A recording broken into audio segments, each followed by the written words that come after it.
Student के chapter number 4 का numerical problem 7 है। इसमें हमें बताया गया कि ऑटोमोबाइल है, उसके ऊपर जो है 400 न्यूटन जो है वो थ्रस्ट उसको इंजन जो है वो प्रोवाइड कर रहा है और वो जो कांस्टेंट वेलोसिटी के साथ ये ऑटोमोबाइल मूव कर रहा है 80 किलोमीटर पर आवर। अच्छा, यहाँ पे बच्चे कंफ्यूज हो सकते हैं कि जब आपके फोर्स भी लग रही है और कांस्टेंट वेलोसिटी से भी बॉडी मूव कर रही है। देखिए एक्चुअली यहाँ यहाँ पे जो फोर्स 400 न्यूटन थ्रस्ट जो इंजन आगे को लगा रहा है वो बैलेंस हो रही है। बैलेंस कैसे हो रही है कि उसके ऊपर लगने वाली जो फ्रिक्शनल फोर्स है और रोड की फ्रिक्शन और एरोडायनामिक्स फ्रिक्शन फोर्स वो बैकवर्ड है। इसका मतलब है नेट फोर्स उसके ऊपर जीरो ही है, क्योंकि अगर कुछ नेट फोर्स होती तो इसमें बॉडी में लाजमी क्या आता है, एक्सेलरेशन आता है। तो यहाँ पे कंफ्यूज होने की जरूरत नहीं है। यहाँ पे सिर्फ आप ये समझे कि जो इंजन आगे को थ्रस्ट लगा रहा है वो 400 न्यूटन है और जो बॉडी मूव कर रही है, ऑटोमोबाइल मूव कर रही है वो 80 किलोमीटर पर आवर की स्पीड से।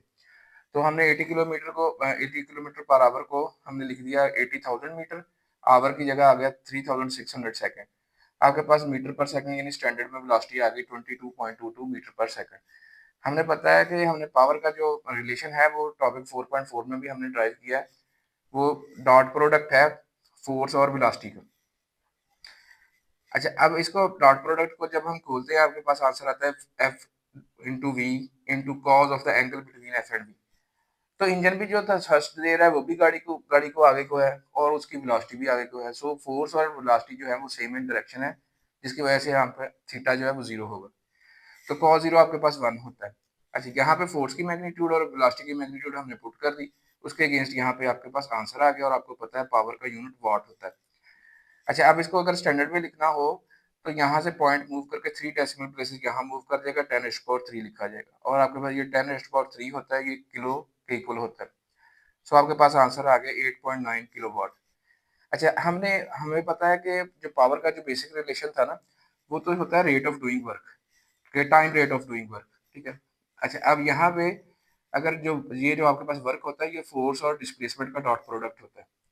अगर जो बॉडी मूव कर रही है उसके वो under the constant force move कर रही हो तो उसका मतलब है कि उसमें चेंज जो आनी है वो सिर्फ डिस्प्लेसमेंट में आनी है। तो इसलिए ये जो आपके पास डेल्टा है ये हमने डी के साथ लगाया है, क्योंकि चेंज जो आ रही है ना वो डिस्प्लेसमेंट में आ रही है, फोर्स जो है वो कांस्टेंट है। सो इसके साथ डेल्टा नहीं लगेगा, इसके साथ डेल्टा लगेगा। कि जो आपके पास delta T by delta T होता है ये आपके पास वेलोसिटी है कि time rate of change of displacement. तो वो आपके पास ये वेलोसिटी है। तो हाँ, यहाँ पे हमने ये जो है प्रूफ किया था कि आपके पास पावर जो है वो फोर्स और डिस्प्लेसमेंट फोर्स और वेलोसिटी का डॉट प्रोडक्ट है। अगर यहाँ पे ये तो है एवरेज पावर का फार्मूला। अगर आपके पास इंस्टेंटेनियस पावर हो तो उसमें यहाँ पे डेल्टा टी के साथ लिमिट लगती है कि delta T approaches to zero. So वो आपके पास जो है वो जो रेट ऑफ डूइंग वर्क आएगा वो किसी खास लम्हे का आएगा, बहुत ही मुख्तसर लम्हे का, तो हम उसको इंस्टेंटेनियस पावर कहेंगे। अगर लिमिट यहाँ अप्लाई कर देंगे तो यहाँ सबके साथ अप्लाई होगी और आपके पास यहाँ पे फिर जब लिमिट अप्लाई होगी तो ये इंस्टेंटेनियस वेलोसिटी बन जाएगी। यानी पावर का रिलेशन यही ड्राइव होगा कि पावर जो है वो डॉट प्रोडक्ट है फोर्स और वेलोसिटी का। Hopefully answer the question.